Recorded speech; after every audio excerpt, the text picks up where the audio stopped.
Now what we have is 3 stems of a river birch. The little stem leans out to the pond plus sideways along the bank, and it's not in line with either of these other 2 stems.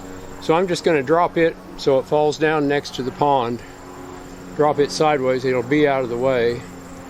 I'm going to set up the one in behind as leaning out into the pond and chain it to this one that's leaning into the yard. And then when I cut the one leaning into the yard, it should pull that other one over. So I'm going to drop the little one first, go up here and get my chains on them, and then we'll see if we can turn them loose.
This one with the wedges in it has back weight. It's leaning into the pond.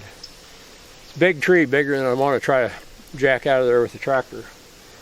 So we've got it set up with a hinge. I've got wedges in the back, and I've got it back severed. And up above, I've got a chain from that one to this other tree. It has forward weight, so we're going to cut the one with forward weight now. And I sincerely hope that it pulls over the other one. If it doesn't, we'll have to come up with a plan B. So, let me go get rid of my pounder so we don't lose it here, and I'll be back when we fire up.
That worked okay.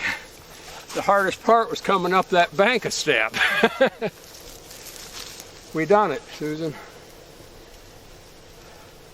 That was fairly dramatic. Yeah, I missed the real action when it caught the other one and began moving it. I hope you got it. I was trying to get going.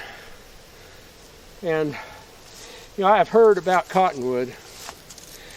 I heard that was Joe Glenn, the logger trainer, told us when you're cutting cottonwood, cut your top plate at a 35-degree angle so those teeth spread. Cottonwood grows in on you and makes it hard to cut. Same goes for birch. I was having a hard time. That kerf was coming back in on me until I got to the back end where the tree was pulling. It was coming back in. I was having to pull the saw in and out to keep my kerf open. So remember that cottonwood and birch, saw your top angles to 35. It'll spread the teeth, keep your kerf open. You want to come look at the stump, Susan? Do an after action stump review? Oh, okay. Take a look. I was about an inch and a half high on the back cut. That worked okay. Got the hinge about an inch thick on both of these. What's really interesting to me is my tree that was doing the pulling. I had about a solid inch, but not much more, of hinge. And when that tree caught and pulled the other one, it split the bottom of that log. It didn't barber cherish, but it split that log, having that extra force pulled on it from above. So that wouldn't work if you were cutting grade logs or veneer. You want to think of a better way. You throw extra forces on that hinge. Of course, the guys that cut veneer don't even like to have a hinge. They cut it out to the root swells and turn it loose. Okay, I got away without getting smashed. We've worried about this tree for a few years. I've been looking at it thinking, how would I do it? And came up with a plan, and the plan worked okay. But man, coming up, you know, you're coming up over a foot there. Boy, that was a tough pull when I'm in a hurry.